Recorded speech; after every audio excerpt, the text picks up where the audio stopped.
Reklamasi Teluk Jakarta terus mendapat perlawanan.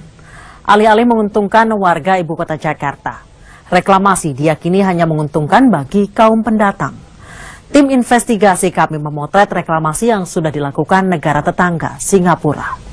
Benarkah reklamasi di Singapura berhasil dilakukan tanpa menyisihkan warga? Atau justru sebaliknya? Kami akan mengupasnya dalam iNews File bersama saya, Anissa Dasuki. Mega proyek reklamasi Teluk Jakarta terus mendapatkan perlawanan dari masyarakat nelayan pantai utara ibu kota. Proyek yang terkesan dipaksakan oleh pemerintah Provinsi DKI Jakarta ini telah memaksa sebagian nelayan kehilangan mata pencahariannya. Tidak hanya itu, pembangunan 17 pulau buatan di pantai utara Jakarta diyakini hanya akan dinikmati oleh kaum pendatang. Ya mungkin kita pasti diusir lah suatu saat. Masa bilang kalau pulau ini dibikin lagi bukan buat untuk orang Indonesia, bukan. Kekhawatiran warga pesisir pantai utara Jakarta ini beralasan jika berkaca pada proses reklamasi yang sudah terjadi di negara tetangga Singapura. Sebagian warga asli Singapura harus rela kehilangan rumah mereka setelah digusur untuk kepentingan pembangunan dan reklamasi. Bangunan yang berdiri megah di tanah yang dulunya mereka diami, kini justru dihuni oleh warga pendatang dengan tingkat ekonomi yang lebih baik.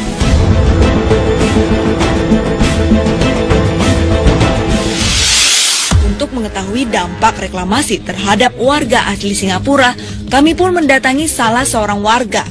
Sebut saja namanya Rahmi. Kepada kami, Rahmi menceritakan perubahan yang dirasakan pasca pemerintah Singapura melakukan reklamasi pantai untuk pembangunan infrastruktur.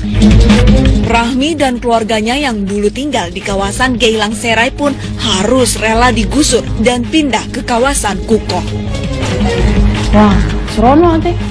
Seronok boleh. Kamu nggak takut mau main di luar sampai lewat malam? Kamu nggak takut? Dengar dari ibuku, tetangga selalu melihat, anak kamu ada di sini dengan anak aku.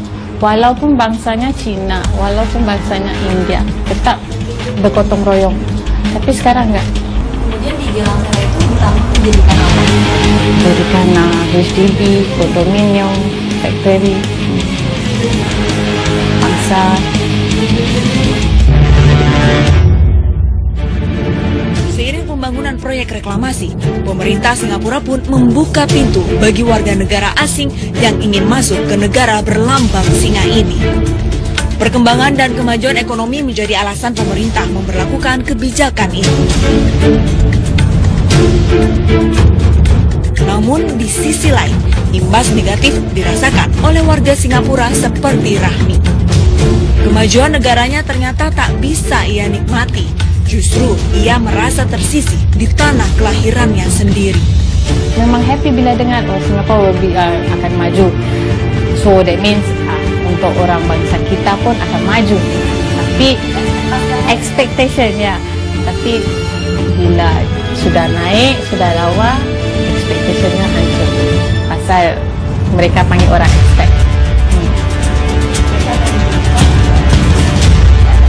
Jadi untuk orang Melayu kita untuk grow amat sukar lah. Pasal kerana kamu panggil orang lain, kamu tak kasih peluang pada orang kamu sendiri. Kamu tidak kasih peluang pada orang Melayu sendiri. Tapi kamu mau jalan singkat, mau pendapatannya cepat, kamu panggil orang lain. Kondisi serupa juga dirasakan oleh warga Singapura lainnya. Kami bertemu dengan Rohana, wanita berusia 58 tahun yang berprofesi sebagai tenaga kebersihan. Reklamasi yang dijalankan pemerintah juga ikut mengubah kehidupannya. Kebijakan ini memaksanya untuk angkat kaki dari tempat tinggalnya. Rumah-rumah yang susun itu ya, Rumah pangsa. ya. Itu gimana rasanya dipindah dari kampung yang mungkin kita tetanggaan Melayu terus akhirnya dipindah? Macam yang ada suka, yang dia tak suka lah. Kalau rumah-rumah pangsa tu campur lah, Melayu, India, Cina, campur lah. Kehilangan ini kan tetangga-tetangga. Kehilangan tetangga yang kita berjiran yang baik-baik. Semua berpisah-pisah lah. Yang ada jumpa, yang ada mau tinggal dekat-dekat, jumpa. Yang saat itu tidak suka dipindah itu biasanya kenapa Kak saat itu?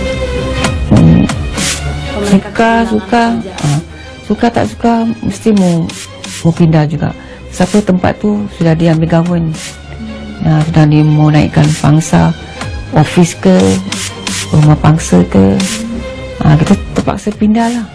Terpaksa dipindah karena mau dibangun. Dibangun tempat tu, mau dinaikkan, terpaksa pindah. Kebijakan reklamasi dan adanya para pendatang di negeri ini juga membuat ketimpangan ekonomi.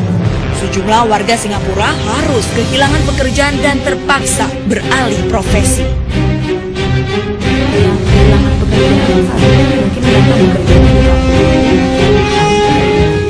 Terpaksa cari kerja yang lain lah. Cari kerja yang lain.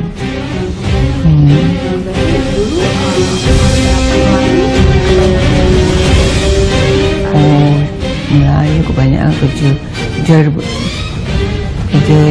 driver bus, bus conductor, driver bus. Yang ada pun kerja office juga. Dulu ada lah, sekarang sudah tak ada. Tak ada. Kenapa tu? Semua dah diambil government, dah tak ada. Pun laut dah ditambak-tambak, dah tak ada nelayan lah. Sebab kena cari kerja sendiri lah. Siapa yang pandai belajar tu boleh kerja office lah. Tapi sekarang kerja office pun yang ada tu dibeza-bezakan juga. Kalau kamu sekolah pandai, boleh bahasa Mandarin, diambil. Kalau tak pandai bahasa Mandarin, tak ada belajar Mandarin, tak diambil lah. Kalau cari company lain lah.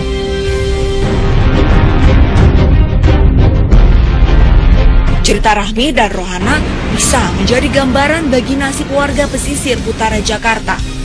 Pembangunan 17 pulau buatan di Teluk Jakarta berpotensi mengulang sejarah warga negeri jiran Singapura. Lantas, seperti apa kehidupan warga pesisir utara Jakarta setelah proses reklamasi mulai berjalan? Saksikan di segmen selanjutnya.